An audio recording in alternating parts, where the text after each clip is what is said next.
निराले दूल्हे में मत वाले दूल्हे में वो सजे रहे भोले बाबा।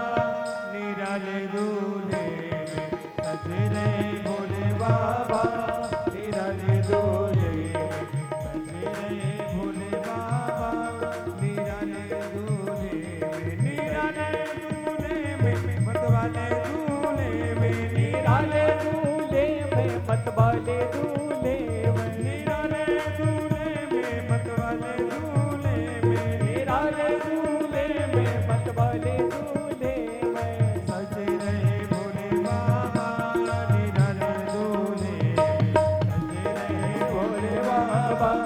निराले दूल्हे में।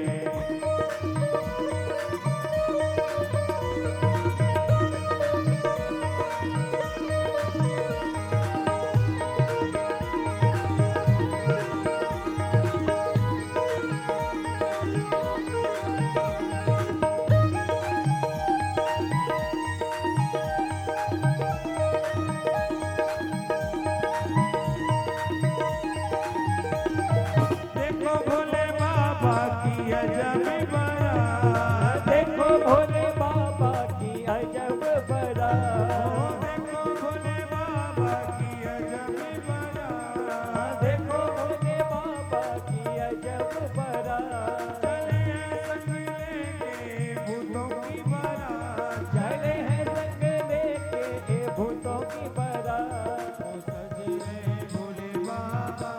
निराले दूल्हे में सजे रहे भोले बाबा।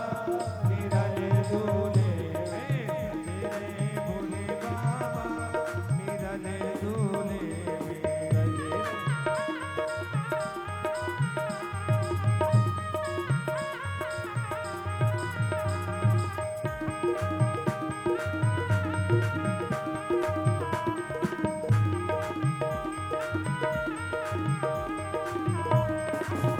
बोले शंकर भगवान की जय। बड़ा सुंदर उत्सव मन रहा है। हिमांचल जी का विवाह हो गया, मैना जी के साथ में रहने लगे। बहुत वर्ष व्यतीत हो गए, कई संतानों का जन्म हुआ, लेकिन कन्या का जन्म नहीं हुआ। बड़े चिंतातुर थे कि हमारे यहाँ पर भी कन्या का जन्म हो जाए। कैसे होगा? पहले देखो, कन्या के विवाह जन्म के लिए मुहूर्त पूछा जाता था। नारद जी से पूछा कि ये बताइए, हमारे यहाँ पर पुत्रों का जन्म तो हो गया है, असंख्य पुत्रों का जन्म है, लेकिन हमारे यहाँ पर भी कन्या का जन्म हो जाए। जनक जी के यहाँ पर भी जब कन्या का जन्म नहीं हुआ तो उन्होंने भी साधना की। बगैर साधना के कन्या का जन्म नहीं होता है। आज हिमांचल जी ने कहा, और जिसके यहाँ पर कन्या का जन्म नहीं हुआ वो घर घर नहीं। कन्या होना अति आवश्यक है। जब तक कन्या जिसके घर में नहीं होती है, वहां पर बड़े भगवान शंकर तो कह रहे हैं स्कंद महापुराण में, कह रहे हैं इत्युक्त्वा माम च धातारम हस्ते धृत्वा स्वयं हरिम। जिसके घर में कन्या का जन्म नहीं हुआ, सारे देवता और देवांगनाएं उनके घर में कैसे आएंगे? आज हिमांचल जी ने कहा भगवान से, प्रभु ये बताइए, हमारे यहाँ पर कन्या का जन्म नहीं हुआ, कोई अनुष्ठान बताइए जिससे हमारे यहाँ पर सुंदर कन्या का जन्म हो गए। तब यहाँ पर महात्माओं ने मिलकर के हिमांचलो मैना जी से कहा, भवत्वम सर्वदा श्रेष्ठा सर्व काम प्रसाद का। वैशाख मास की अष्टमी तिथि से आप व्रत करना आरंभ करो, और हम आपको वचन देते हैं आपके यहाँ पर स्वयं जगदम्बा का जन्म होगा। अष्टमी तिथि में व्रत करना आरंभ किया। हिमांचल जी मैना जी दोनों पर्वत के ऊपर बैठ गए, और उसी पर्वत के ऊपर भगवान शशांक शेखर भी आकर के विराजित हो गए। क्योंकि जहां पर शिव है वहीं पर शक्ति है। बगैर शक्ति के शिव का जन्म नहीं है, और बगैर शिव के शक्ति का जन्म नहीं हो सकता है। हिमांचल मैना जी ने जैसी व्रत करना आरंभ किया, अष्टमी तिथि से व्रत करना आरंभ कर दिया। भगवान शशांक शेखर ऊपर की शिखर के ऊपर आकर के बैठ गए, वो भी साधना करने लगे। कालांतर में जब व्रत पूर्ण हुआ, तो जब आज वह समय आ गया, अंतरम यस्य जानाति नरये पतित ध्रुवम, देखा जब वह मुहूर्त निश्चित हो गया, तिथि आ गई, दिन आ गया, आकाश मार्ग में अष्टभुज रूप धारण करने वाली जगदम्बा प्रकट हो गई। जयंती मंगला काली भद्रकाली कपालिनी दुर्गा क्षमा शिवा धात्री स्वाहा स्वदा नमोस्तुते। हिमांचल मैना जी ने कहा, हे जगदम्बा, हमको कन्या की आवश्यकता है, हम आपकी साधना कर रहे थे। आज उस साधना से जगदम्बा इतनी प्रसन्न हुई। अरे जो कंस था, जिसने जिस पुत्र को पर्वत पत्थर के ऊपर फेंका था, वही अष्टभुज रूप धारण करके वो योग माया आकाश मार्ग में चली गई। योग माया कौन है? कहा योग माया ही जगदम्बा है। जैसे अष्टभुज रूप धारण करने वाली वो योग माया दिखाई दे रही, ऐसी आज हिमांचल जी मैना जी दर्शन कर रहे हैं। मैना जी ने कहा कि हमने आपकी साधना की है तो हमको साधारण कन्या की आवश्यकता नहीं है। कैसी कन्या की आवश्यकता है? तो मैना जी ने कहा कि हमको आप ही कन्या के रूप में प्राप्त हो जाएं। तो कहा चिंता ना करो, कालांतर में बड़े सुंदर व्रत को धारण करना, मैं ही तुम्हारे गर्भ का आश्रय लेकर के और पार्वती के नाम से मैं विख्यात हो जाऊंगी। आज वो समय आ गया, गर्भ बढ़ने लगा। जब से जगदम्बा मैना जी के गर्भ में आई हैं, तब से बड़े सुंदर सुंदर मंगल होने लगे। आज जब वो समय आ गया, समय आ जाने पर शंकरा श्रूयता में तत्कृपा सिंधु जगतपते।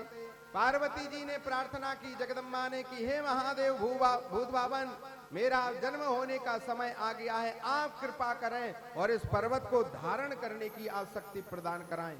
पर्वत के यहाँ पर ही जन्म क्यों लिया पार्वती ने? इसके मूल में भी एक बड़ी सुंदर व्याख्या है। वेद भगवान कह रहे हैं, जब सती जब जलने लगी भगवान की स्मरण करके, तो सती ने कहा, प्रभु अब मेरा जहां जन्म होवे तो तटस्थ होवे। और पर्वत तटस्थ होता है, कूटस्थ होता है। तो भगवान शंकर ने कहा कि अब तुम्हारा जन्म पर्वत के यहां पर होगा। क्यों? पर्वत कभी डगमगाता नहीं है और साधारण व्यक्ति इधर उधर हो जाता है, इसलिए पार्वती ने आज पर्वत के यहाँ पर जन्म लिया और इस संदेश दिया, चाहे कुछ भी हो जाए लेकिन भगवान शंकर से मैं विमुख नहीं हो सकती। व्याख्या उसकी थोड़ी क्लिष्ट है, इसलिए हम वहां जाना नहीं चाहते। मात्र सूत्र हमने आपको दिया है कि यदि हम पर्वत की तरह, समुद्र की तरह यदि हम गंभीर बने हैं, पर्वत की तरह यदि हम स्थिर हो गए हैं, चाहे कितनी बड़ी आपदा आ जाए, विपदा आ जाए, निर्णय लेने की सामर्थ्य ना होवे, तो कह रहे समुद्र की तरह गंभीर हो जाओ, पर्वत की तरह कूटस्थ हो जाओ, तटस्थ हो जाओ। एक ना एक दिन धीरे धीरे करके वो परमात्मा आपके सारे कार्य बनाने के लिए तैयार हो जाए। आज पार्वती का जन्म हो गया। पार्वती के जन्म होने पर बड़े सुंदर मंगल उत्सव हिमांचल मैना जी के यहाँ पर होने लगे। जब आज पार्वती जी का जब बढ़ने का समय आया, धीरे धीरे आयु बढ़ने लगी, तो श्री नारद जी चलते हुए वहां पहुंचे। सर्वाध्यक्ष नारदो भक्ति मुक्ति प्रदायका। जब श्री नारद जी वहां गए, उन्होंने जाकर के हिमांचल मैना जी से मिले। कन्या आई जल का पात्र लेकर के, उन्होंने हस्त रेखा देखना आरंभ कर दिया। अरे कन्या आपकी बड़ी सुंदर है, जब से इसका जन्म हुआ है बड़ी सुंदर सुंदर कथा उन्होंने बताई। हस्त रेखा देख करके हिमांचल जी प्रसन्न होने लगे, लेकिन अंतिम में उन्होंने एक बात कह दी कि इसका विवाह जिसके साथ में होगा वो अमंगल रूप धारण करने वाला होगा, सर्पों की माला उसके गले में डले रहेगी। मैना जी ने जैसी सुना, तुरंत पार्वती को साथ में लिया और अंदर चली। मैना जी ने ये बात तो आज से ही जम गई उनके मन में। ब्राह्मण कोई बात बोल दे और हस्तरेखा देख करके, पत्रिका देख करके बता दिया जाए, और सभी पंडित बनने लगे। आजकल तो मोबाइल पंडित हो गया, पंडित से पूछने की भी जरूरत नहीं, मिलान खुद ही मिला लिया, देख लिया ग्रह कहां से कैसे हैं। एक बात और आप ध्यान रखना, जिस स्तोत्र का आप ग्रंथ से पाठ करते हैं वही आपको कंठस्थ होगा, और मोबाइल में देख देख करके आप कितना भी पाठ कर लो, लाख बार कर लो, कभी स्मरण नहीं होगा, विस्मृत हो जाएगा। क्यों? का वो ग्रंथ कृपा करता है, इसलिए मोबाइल में अपना मत देखा करो। आद्य गुरु शंकराचार्य ने अपने भाष्य में लिखा कि एक वाराणसी में एक तेली रहता था, ज्योतिष का प्रकांड विद्वान, उसके सामने वाराणसी का कोई भी ब्राह्मण टिक नहीं पाता था। जब उसकी कन्या के विवाह का जब समय आया तो उसने मेलन किया। अरे जब स्वयं जान रहा है तो फिर काहे को पंडित के पास जावे। जब उन्होंने मेलन किया तो बड़ा सुंदर मिलान, कोई कमी रखी होगी उसने। अरे उसकी बड़ी तू थी। बनारस में यदि कोई बात फंस जाए तो ब्राह्मण भी छुप छुप करके जाकर के उससे पूछा करते थे, इतना जानने वाला। जब उसकी कन्या का विवाह हुआ, जब सब कुछ हो गया, कोई कमी रखी नहीं उसने मेलन करने में, मिलान करने में। और जब विवाह हो गया तो विवाह होने के 6 महीने बाद उसकी कन्या वैधव्य योग को प्राप्त हो गई। बड़ा दुखी हुआ। आज उसने मन में ये विचार किया कि मैंने ज्योतिष को मैं पढ़ करके पी गया और बड़े बड़े विद्वान मुझसे आकर के निर्णय लिया करते थे, लेकिन मैंने कोई कमी नहीं रखी, लेकिन मेरी कन्या 6 महीने में वैधव्य योग को प्राप्त हो गई। गंगा के तट पर जाकर के खड़ा हो गया। धर्म सम्राट स्वामी करपात्री महाराज वहां से स्नान करके चले आ रहे, जानते थे। जैसे ही जब इसने प्रणाम किया तो करपात्र महाराज ने पूछा, अरे तुम यहाँ गंगा में क्या कर रहे, कैसे मिल गए? प्रणाम किया, सारी बातें हुई तो उसने कहा, महाराज एक बात है, वो समझ से परे है। क्या? कहा मेरी कन्या का विवाह हुआ और बहुत सुंदर हुआ, लेकिन 6 महीने में वैधव्य योग को प्राप्त हो गई। महात्मा जी ने मन में विचार किया कि इतना सब कुछ जानने वाला है तो इसने तो कोई कमी रखी नहीं होगी। कहा मिलान हुआ था? कहा कि हाँ मिलान हुआ, वो बड़ी बारीकी से गुण मिलाए गए, एक एक नाड़ी को देखा गया, भकूट को देखा गया, सब कुछ देखा गया, लेकिन फिर भी 6 महीने में वैधव्य योग को प्राप्त हो गई। तो महाराज जी ने पूछा कि ये बताओ मिलान किसने किया? कहा हमको मिलान मिलवाने की क्या आवश्यकता, हमने खुद ही मिला लिया। कहा बस तो फिर आपने अपना मिलान मिला लिया, आपने ब्रह्म वाक्य लिया नहीं, इस कारण से कोई कमी नहीं है मिलान में, किसी प्रकार की कोई कमी नहीं है, लेकिन तुमने स्वयं मिलाया है, इस कारण से तुम्हारी कन्या वैधव्य योग को प्राप्त हो गई। चरणों में गिर गया। कहा मैं इतना ज्ञान को जानने वाला, लेकिन मुझे ये बात पता नहीं थी। तब तो स्वयं धर्म सम्राट स्वामी करपात्री महाराज ने कहा, यदि पत्रिका मिलान में यदि कोई कमी रह जाए, यदि ब्राह्मण कह दे तो वो सारे ग्रह अनुकूल हो जाते हो, वो मिलान होना हो जाता है। और आजकल मिलान मिलाने की आवश्यकता नहीं, सिर्फ मात्र विवाह दिखाने के लिए किया जाता है कि समाज में बस लोग देख लें कि यहाँ अमुक लड़की का अमुक वर के साथ में विवाह हो गया। क्योंकि विवाह के बाद की जो क्रियाएं हैं वो तो विवाह के पहले हो रही हैं। काय को फिर नौटंकी करते हो, अपना पसीने की कमाई काय को आप लोग बर्बाद करते हो। इन बातों को समझो, बड़ी कठिनाई से आप लोग पैसा कमाते हो। यदि क्रिया करना है और जब पूजा हो रही तब एक नहीं रहता वहां, क्योंकि उसका ध्यान ही नहीं है, निष्ठा नहीं है कि हम जहां भावर हो रही है, जहां वेद मंत्र ब्राह्मण पढ़े जा रहे हैं, वहां खड़े होकर के मात्र देख लिया जाए, लेकिन निष्ठा नहीं है। जब तक भावरी का समय आता है, अधिकांश लोग तो चले जाते हैं और जो 2, 5, 10 बचते हैं उसमें से भी आधे सो जाते हैं, मात्र कन्यादान करने वाला बचता है और 1-2 बैठे रहते हैं। ये सब करने से बोलने में आपको सुनने में अच्छा नहीं लग रहा होगा, लेकिन जब तक आपको बताया नहीं जाएगा तब तक आपको समझ से परे रहेगा। व्यर्थ आप कन्या का विवाह नहीं है सज्जनों, कन्या का विवाह यज्ञ है, यज्ञ। शास्त्रकार कह रहे हैं कि सतयुग द्वापर त्रेता में जो 100 अश्वमेध यज्ञ करने से जो पुण्य की प्राप्ति होती थी, और कलियुग में यज्ञ करने से, दान करने से, धर्म करने से, तीर्थ करने से, तीर्थाटन करने से जो पुण्य की प्राप्ति होती है, वो मात्र एक कन्या के दान और विवाह करने से वो पुण्य प्राप्त हो जाता है।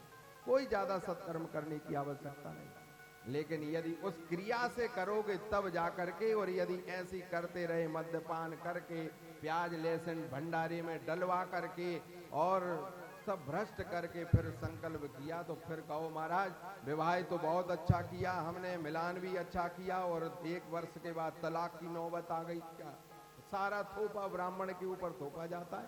अरे अमुक पंडित जी से मिलान मिलवाया था, उन्होंने तो सब कुछ अच्छे से किया, आपने क्या किया?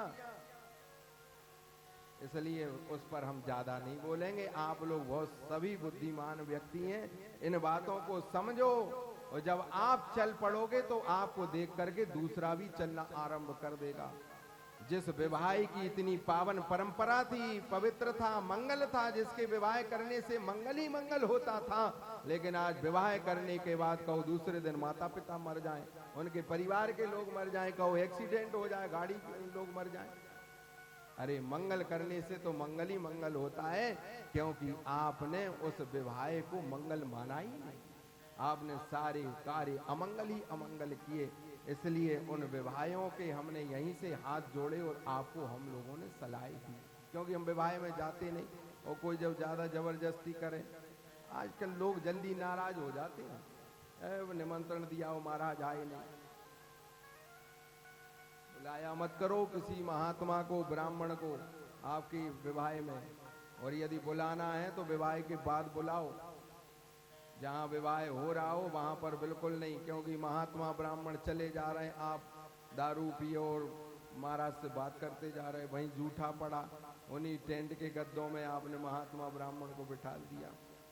ऐसा मत किया करो, क्योंकि इससे अपराध लगता है। महात्मा ब्राह्मण तो संकोच में पड़ जाते, चलो भैया यजमान ने बुलाया है जाना तो पड़ेगा, लेकिन क्रिया को हमको समझना चाहिए।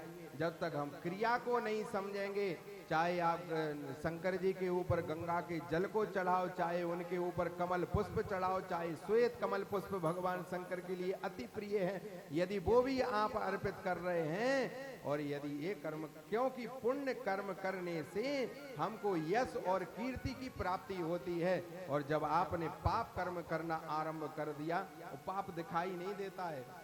जो आपने दान किया है, दान की महिमा में आप इतने डूब गए जाकर के कि आपने उसका जब प्रचार प्रसार करना किया, वो सब कुछ ध्वस्त हो गया। एक नरक तो ऐसा बना हुआ है जहां दान देने वाला नरक में चला जाता है। अब आप कहो नरक दान देना बंद कर दे।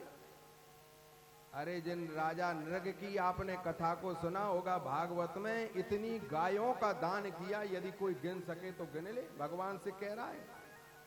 जब भगवान की कृपा रूपी दृष्टि पड़ गई, भगवान ने पूछा क्वासी हो, हम कौन हो तुम? देखो परिचय कैसे दे रहा है, अहम ही हो नृगो राजन। अरे आप मुझे नहीं पहचानते? क्यों भैया, तुमने ऐसे कौन से सत्कर्म किए?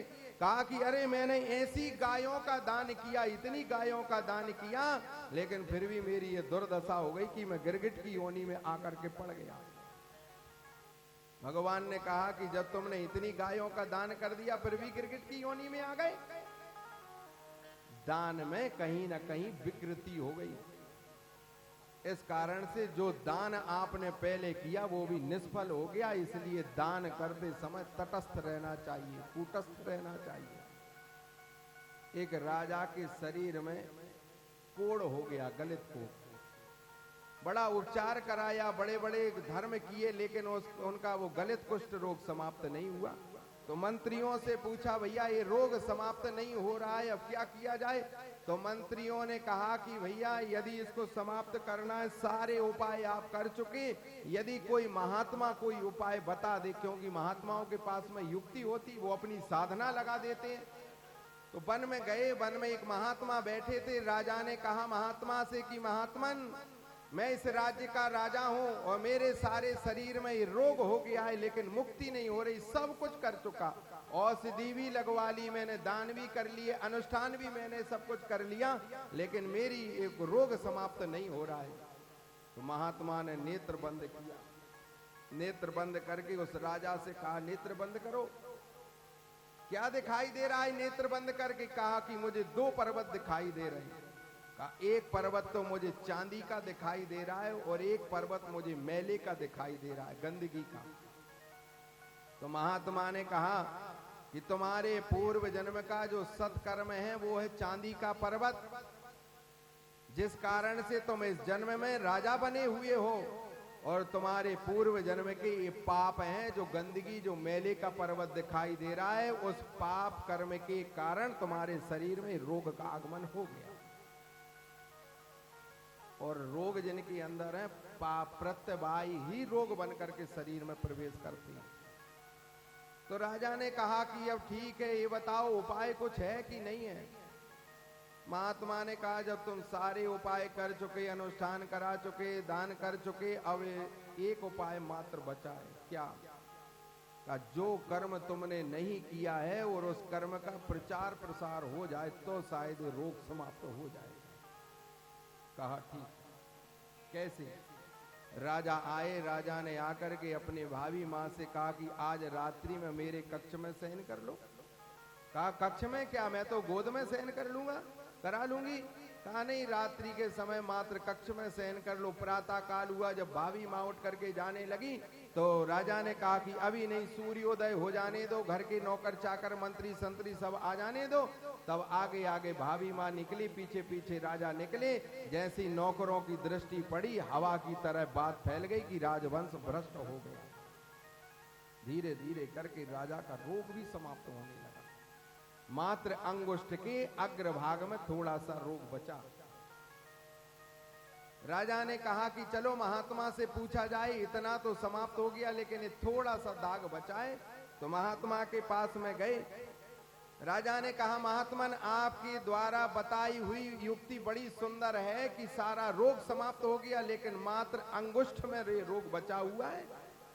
तो महात्मा ने नेत्र बंद करके देखा, कहा कि तुम्हारी सारे लोगों ने निंदा की है लेकिन तुम्हारे राज्य में रहने वाला एक वृद्ध ब्राह्मण है, यदि वो निंदा कर दे तो ये रोग समाप्त हो जाएगा। तो अच्छा। राजा गए, वो वेश बदल करके मंत्रियों को पहुंचाया। राजा जब वेश बदल करके गए, उन्होंने ब्राह्मण से कहा कि हमने अपनी आंखों से देखा ये होते हुए।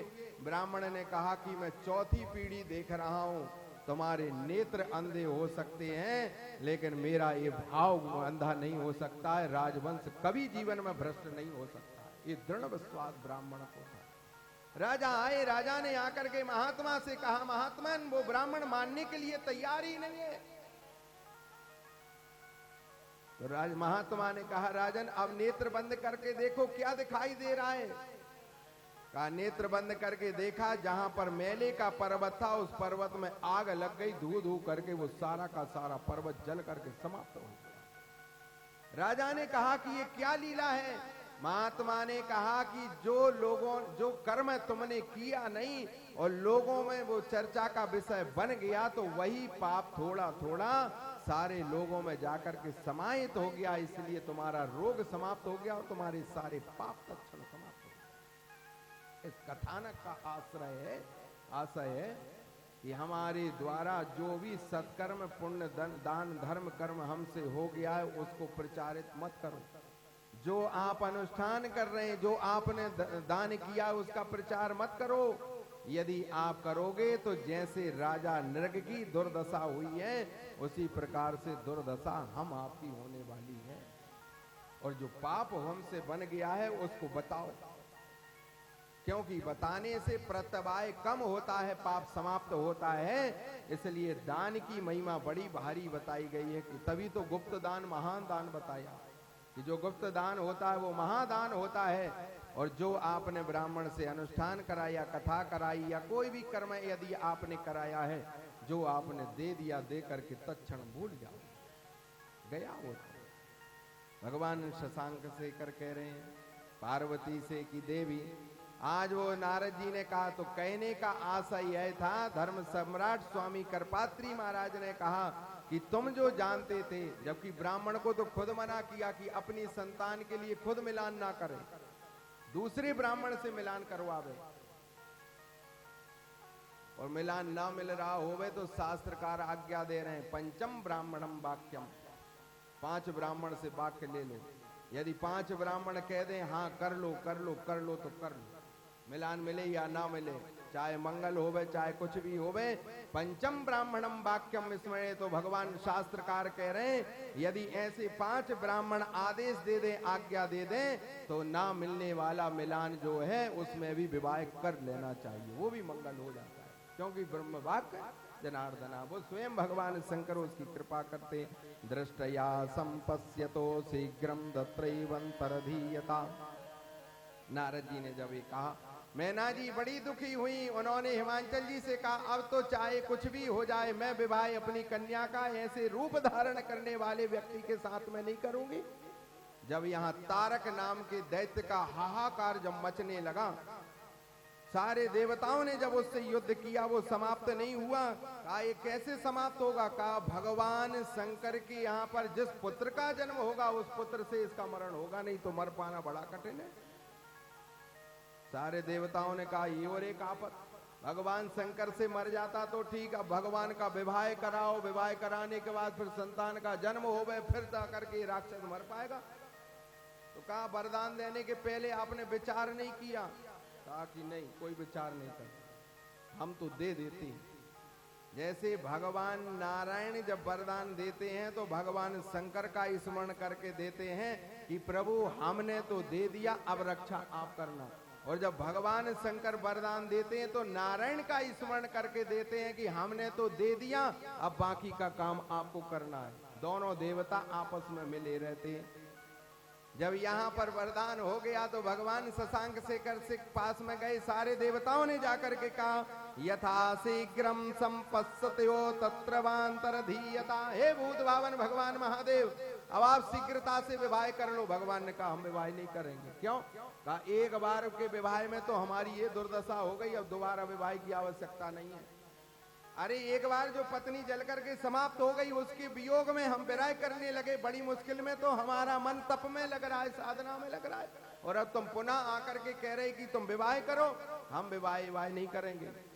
भगवान नारायण ने हाथ जोड़ करके कहा, कह रहे हैं सदा शिव समुत्थान में तस्मा सोक्षया स्मृता। हे भगवान शंकर, आप हम समस्त देवताओं के ऊपर कृपा करने वाले हैं, हम लोग बड़े भयाक्रांत हैं। क्यों? कहा तारक नाम का एक दैत्य है, वो हमसे मर नहीं रहा है, कैसे मरेगा? कहा कि आपके यहाँ पर जिस संतान का जन्म होगा उससे वो मरेगा, इसके अलावा नहीं मर सकता। कहा अच्छा, सिर्फ देवताओं की रक्षा के लिए भगवान ने कहा ठीक है, विवाह हम करने के लिए तैयार हो जाओ। जाकर के पार्वती को संदेश दो, विवाह के पहले वो साधना करे, तब जाकर के विवाह होगा, बगैर साधना के विवाह नहीं होगा। कन्याओं को साधना करना चाहिए, तब सुंदर वर की प्राप्ति होती है, तभी सारा जीवन मंगलमय होता है। वो गोपांगनाएं जो सरोवर में स्नान कर रही थी, वो भगवान वस्त्र लेकर के चले गए, किसकी? एकमात्र कात्यायन्यम महायोगन। वो गोपियां किसकी आराधना कर रही? कह रहे जगदम्बा की आराधना कर रही। जब भगवान वस्त्र लेकर के चले गए, उन्होंने कहा किसकी स्तुति कर रही हो? तब आगे कहा, थोड़ा विषय क्लिष्ट है, गर्ग संगीताकार कह रहे हैं, उन गोपांगनाओं ने कहा, जब भगवान ने कहा तुम नग्न स्नान क्यों कर रही हो, हाथ जोड़ो, सबसे पहले आदित्य भगवान से प्रार्थना करो, उनसे क्षमा याचना करो, यदि कोई अपराध हो जाए सूर्य भगवान के ऊपर नेत्र लगाना चाहिए। किसी विष्ठा के ऊपर यदि दृष्टि पड़ जाए, नेत्र पड़ जाए, तो आदित्यमवलोके कह करके आदित्य भगवान का स्मरण करना चाहिए, उनको देखना चाहिए। किसी जीव को संसर्ग कर्म रति कर्म करते हुए यदि दृष्टि पड़ जाए, तब भी नेत्र उठा करके आदित्य भगवान का स्मरण करना चाहिए। आदित्यमवलोके भुवन भास्करायो। जहां पर भी दृष्टि जाने योग्य नहीं है और यदि वहां पर दृष्टि पड़ गई है, तो बुद्धिमान जन व्यक्ति को सबसे पहले सूर्य भगवान का ध्यान करके उनकी ओर नेत्र लगाना चाहिए। उस पाप से, उस प्रत्यवाय से वो जीव बच सकता है। तभी तो भगवान कृष्ण ने कहा ये आपने अपराध किया है, नग्न स्नान किया, इसलिए हाथ जोड़ो, और हाथ जोड़ करके सबसे पहले सूर्य भगवान से प्रार्थना करो। लीलयापि महाविष्णु सत्यम सत्यम न संशया। उन गोपांगनाओं ने कहा कि हमने कोई अपराध नहीं किया, हम सत्य सत्य ही आपसे बोल रहे हैं। भगवान ने कहा नहीं, हमको जो दिखाई दे रहा है। तो यहाँ कहने की बात यह है, वो किसकी स्तुति कर रही? कह रही कात्यायन्यम महायोगिन्यम। श्री राधा जी को कात्यायनी कहा। 12 नाम लेकर के उन गोपांगनाओं ने राधा जी से कहा। फिर अंतिम पंक्ति में कहा कि पत्या पते नाम योगिन्यम चाहती। उन गोपांगनाओं ने कहा कि तुम्हारे जो पति हैं वो कृष्ण, वो गोविंद, हम भी उनको पति बनाना चाहते, इसलिए हम तुम्हारी स्तुति कर रहे हैं। जब आज भगवान ने सुना कि अरे तुम राधा की स्तुति कर रही हो, नाम तो लेकिन जगदम्बा का ले रही हो, तो उन गोपांगनाओं ने कहा देखो कितनी बुद्धिमती होंगी, वेदांत को जानने वाली। उन गोपांगनाओं ने कहा कि ये बताओ, ये जितने भी नाम लिए जा रहे हैं, क्या ये नाम राधा के नहीं है? क्या ये नाम पार्वती के नहीं है? क्या ये नाम जानकी के नहीं है? तो भगवान का नेत्र भी नीचे हो गया, कहा अरे तुम तो हमसे ज्यादा जानने वाली, जिन जगदम्बा की तुम, हम तो ये जान रहे थे शायद तुम वो जगदम्बा अष्टभुज रूप धारण करने वाली दुर्गा भगवती की आराधना कर रही हो, लेकिन उसके मूल में रस और रहस्य यही था कि वो राधा जी से प्रार्थना कर रही थी कि तुम्हारे जो पति हैं, हम भी उनको पति स्वरूप में हम उनको स्वीकार करना चाहते हैं। आज पार्वती के पास में संदेश पहुंचाया, महात्माओं ने जाकर के वहां कहा मेहमानचल मैना जी से कि पार्वती को पर्वत के ऊपर पहुंचा करके अनुष्ठान कराया कि इसी पर्वत के ऊपर भगवान शशांक शेखर आकर के विराजित हो जाएंगे, दोनों साधना में लग जाएंगे। जब साधना परिपूर्ण हो गई, परिपूर्ण होने के बाद आज वो समय आ गया, पार्वती जी ने दर्शन कर लिया, हिमांचल जी लेकर के गए थे कि चलो चल करके भगवान शंकर का दर्शन कर लो। आज पार्वती जी ने पहली बार भगवान शंकर का दर्शन किया और दर्शन करने के बाद हाथ जोड़ करके प्रार्थना, मन ही मन प्रणाम कर रही है और मन ही मन निवेदन भी कर दिया। पार्वती जी ने कहा कि मैंने जो साधना की है, यदि इस भक्ति से, इस तपस्या से यदि कोई भी पुण्य प्राप्त हुआ होवे, तो मैं आपको पति स्वरूप में मैं स्वीकार करूंगी और आप ही स्वयं आवे और आकर के मेरा हाथ मांगे और मैं आपके साथ में विवाह करूंगी। भगवान ने मन ही मन आशीर्वाद दिया, जाओ तुम्हारा विवाह मेरे ही साथ में होगा। वह हिमांचल जी लेकर के घर में आ गए। यहाँ पर सप्तऋषि महात्मा गए, उन्होंने जाकर के प्रार्थना की, फिर अरुंधति गई, उन्होंने जाकर के प्रार्थना की। मैना जी ने तो तटस्थ हो गई थी, चाहे कुछ भी हो जाए मैं विवाह नहीं करूंगी, महात्माओं के कहने पर भी नहीं मानी। लेकिन आज भगवान शंकर से रात्रि के समय पार्वती ने स्तुति की कि मेरा विवाह तो मेरी माँ आपके साथ में करने के लिए तैयार ही नहीं हो रही है, किसी भी शर्त के ऊपर आप ही कृपा करो। तब भगवान शंकर ने जगदम्बा के कहने पर नट का रूप धारण किया, नृत्य करने वाले का, और हिमांचल जी के पर्वत पर पहुंच गए। वहां राज्य में जाकर के ऐसा सुंदर नृत्य किया, प्रजावासियों ने देखा, उन्होंने जाकर के मैना जी से कहा कि एक ऐसा नृत्य करने वाला आया है, इतना सुंदर दिखाई दे रहा है और इतना सुंदर नृत्य कर रहा है। तो मैना जी ने कहा जाओ उसको पकड़ करके लेकर के आओ और हमारे अंदर महल में उससे नृत्य कराओ। आज भगवान शशांक शेखर मैना जी के गृह में पहली बार प्रवेश कर रहे। पार्वती जी की आज दृष्टि पड़ गई, पहचान गई कि अरे ये तो भगवान शशांक शेखर है, ये तो नट का रूप धारण करके आए। पार्वती जी ने कहा मैंने रात्रि में मात्र निवेदन किया, इतने मात्र में आप चले आए। ओट लेकर के पार्वती खड़े होकर के आंगन में भगवान शंकर नृत्य कर रहे थे, मैना जी आनंद ले रही थी उस नृत्य का। आनंद लेते लेते मैना जी इतनी प्रसन्न हो गई, उन्होंने कहा नृत्य करने वाले उस नट से ये बताओ तुम्हारे नृत्य से हम प्रसन्न हो गए हैं, क्या चाहिए तुम्हें? अरे जो मांगोगे सो हम देने के लिए तुमको तैयार हैं। स्वर्ण चाहिए स्वर्ण ले लो, भवन चाहिए भवन ले लो, यदि रहने के लिए कोई पर्वत ना होवे तो हम 10-5 पर्वत तुमको रहने के लिए दे देते हैं। नट ने कहा कि नहीं, मैं हिमांचल जी नहीं थे घर में, वो कहीं गए थे। भगवान शंकर ने मैना जी से कहा कि आप सोच विचार करके बोलो। क्यों? कहा आप तो जो कह रही हो, जो हम मांगे सो दे दोगी। कहा कि हाँ मैं इस पर्वतों की रानी हूं और हिमांचल यहाँ के राजा हैं, मांग करके तो देखो। तो नट ने कहा अब मैना जी कहाँ जान रही कि नृत्य करने वाले की मांग भी ऐसी होगी, क्योंकि नेत्र चाहिए भगवान का दर्शन करने के लिए। नट ने कहा मैना जी से कि विचार कर लिया? कहा कि हाँ विचार कर लिया। कहा फिर मना मत करना। कहा नहीं करेंगे। कहा जो मांगेंगे सो आप दोगी? कहा हाँ देंगे। आज भगवान शशांक शेखर ने कहा तथा स भगवान शंभो कृपया भक्तवत्सला पार्वत्याम शीघ्रम तत्रैवांतरधीयता। हे मैना जी यदि आप देना चाहती हो तो आपकी जो कन्या ओट लेकर के मेरा नृत्य देख रही है उसका हाथ मेरे हाथ में दे दो। जैसे ही आज ये कहा मैना जी ने तुरंत सैनिकों से कहा, इसको पकड़ो, पकड़ करके बंधन करो और इसको इतनी मार मारो, यदि हमने छूट दे दी, कोई कह दे भैया मांग लो दक्षिणा, तुम्हें जो मांगना हो वह ब्राह्मण से, वो ब्राह्मण कहे तुम्हारी पूरी संपत्ति दे दो, तो ये कहां तक शोभा देगा। जैसी बंधन किया, बंधन करके खड़ा किया, तब तक हिमांचल जी वहां से चले आ रहे थे। उन्होंने देखा कि ये क्या हो रहा है, पूछा मैना जी से कि ये इसको बंधन क्यों कर दिया। कहा ये पापी है, नृत्य करने आया था यहाँ पर, मैंने प्रसन्न होकर के कह दिया कि मांग लो जो मांगना है, तो ये हमारी कन्या पार्वती का हाथ मांगने के लिए आ गया कि तुम्हारी कन्या का दे दो। हिमांचल जी की जब तक नेत्र जाते तब तक मैना जी ने सैनिकों से कहा, उठाओ, उठा करके वो कोड़े उठा करके इसकी मार मारना आरंभ करो। जैसी सैनिक मारने के लिए तैयार होते, भगवान वहां से अंतर ध्यान हो गए। आज हिमांचल जी ने मैना जी से कहा कि वो कोई नृत्य करने वाला नहीं था, नट रूप धारण करने वाला कोई और नहीं था, वो तो स्वयं भगवान शशांक से करते, जो नृत्य का नट का रूप धारण करके आए थे और हमारी कन्या का हाथ स्वयं मांग करके चले गए। पार्वती जी बड़ी प्रसन्न हुई, कहा प्रभु ये आपने बड़ी कृपा की, नहीं तो मेरी माँ तो आपके साथ में विवाह करने के लिए तैयार नहीं होती। बड़े सुंदर सुंदर लीलाएं भगवान शशांक से करने यहाँ पर की।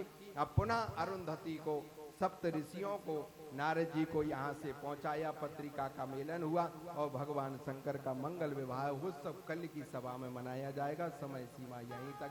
बोलिए भक्त वत्सल भगवान की, श्री सांब सदाशिव भगवान की, काशी विश्वनाथ की, नमः पार्वती पतये हर हर महादेव। सब हो गए भव से पार लेकर नाम तेरा, सब हो गए भव से पार लेकर नाम तेरा, सब हो गए भव से पार लेकर नाम तेरा, नाम तेरा प्रभु नाम तेरा, नाम तेरा प्रभु नाम तेरा, नाम तेरा प्रभु नाम तेरा, नाम तेरा प्रभु नाम तेरा। सब हो गए, सब हो गए, सब हो गए भव से पार लेकर नाम तेरा, सब हो गए भव से पार लेकर नाम तेरा, सब हो गए भव से पार लेकर नाम तेरा, सब हो गए भव से पार लेकर नाम तेरा।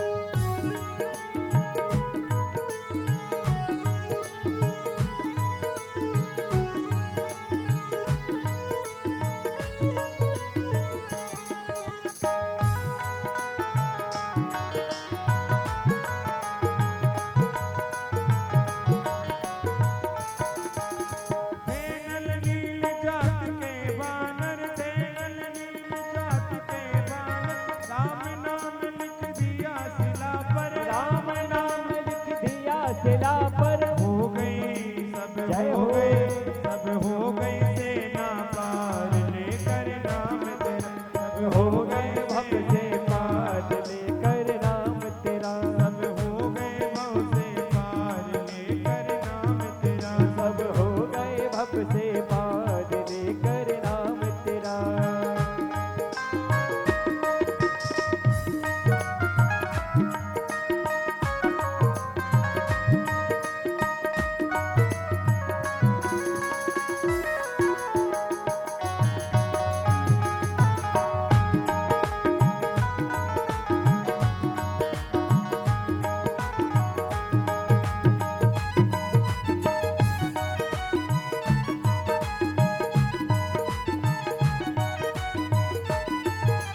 गज ने आधा नाम पुकारा, गज ने आधा नाम पुकारा, गज ने आधा नाम पुकारा, गज ने आधा नाम पुकारा, गज ने आधा नाम पुकारा, गज ने आधा नाम पुकारा, करुण छोड़ कर उसे उबारा, करुण छोड़ कर उसे उबारा, किया ग्राह, किया ग्राह, किया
नाथ पुकारी, बढ़ गया, जय हो। बढ़ गया, बढ़ गया चीर अपार लेकर नाम तेरा, सब हो गए भव से पार लेकर नाम तेरा, सब हो गए भव से पार लेकर नाम तेरा, नाम तेरा प्रभु नाम तेरा, नाम तेरा प्रभु नाम तेरा, नाम तेरा प्रभु नाम तेरा, नाम तेरा प्रभु नाम तेरा, सब हो गए, सब हो गए, सब हो गए भव से पार लेकर नाम तेरा, सब हो गए भव से पार लेकर नाम तेरा, सब लेकर नाम तेरा, लेकर नाम तेरा, लेकर नाम तेरा।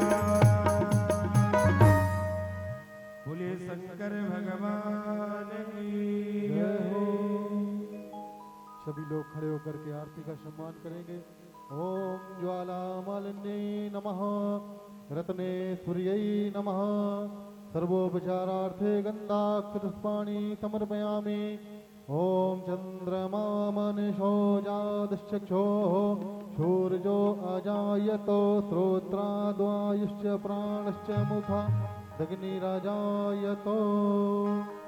जय शिव ओंकार, भोले हरे शिव ओंकार, ब्रह्मा विष्णु सदा शिव, भोले भोलेनाथ सदा शिव, अर्धा की धारा, हरि ओम हरे हरे हरे महादेव।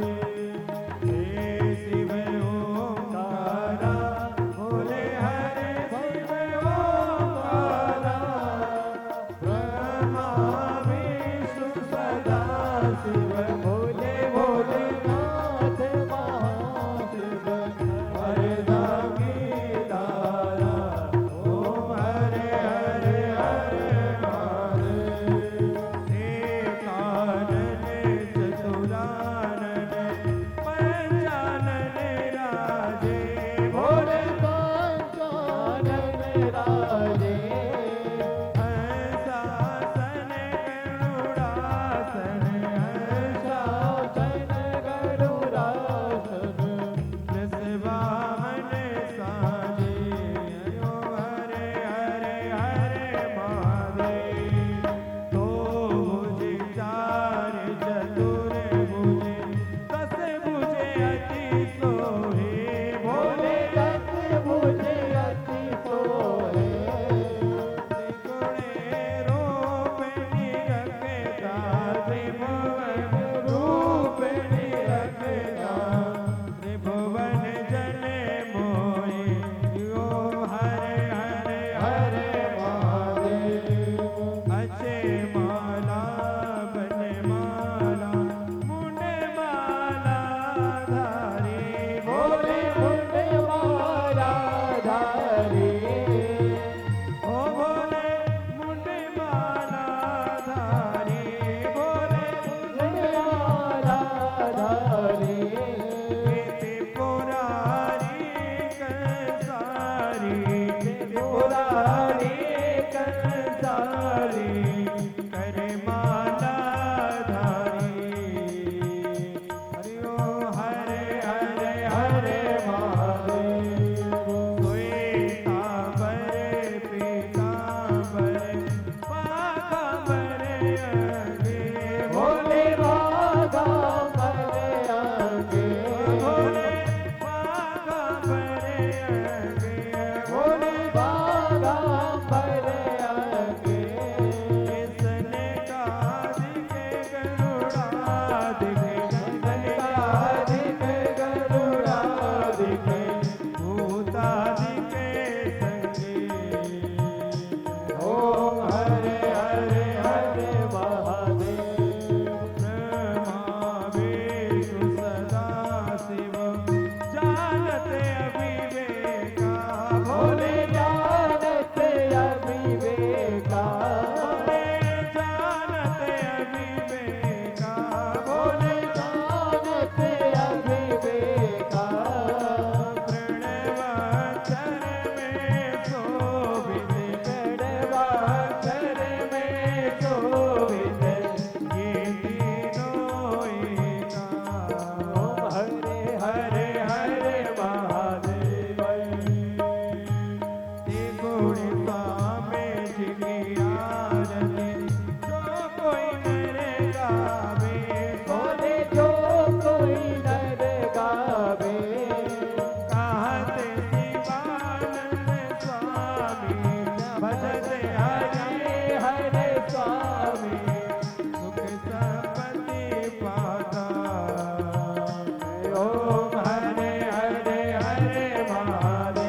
अस्मिता त्वमेव त्वमेव वरदो तत्का त्वमेव त्वमेव वेद्यधिगणं त्वमेव त्वमेव सर्वं मम देवदेव त्वमेव सर्वं मम देवदेव त्वमेव सर्वं मम देवदेव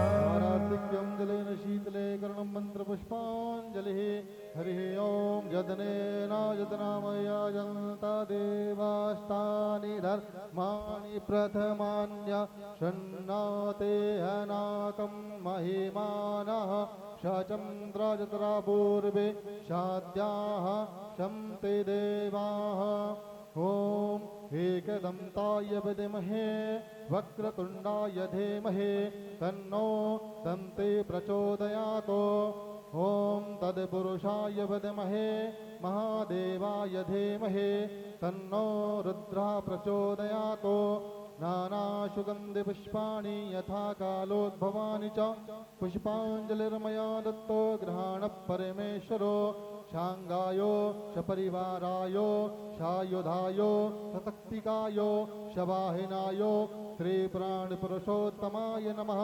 चरणकमलेषु मन्त्रपुष्पाञ्जलिं समर्पयामि। बोलिए श्री राधा कृष्ण भगवान की, हनुमान जी महाराज की जय हो। काशी विश्वनाथ की जय हो। श्री सीतारामचंद्र भगवान की जय हो। श्री राधा कृष्ण भगवान की जय हो। धर्म की जय हो। अधर्म का नाश हो।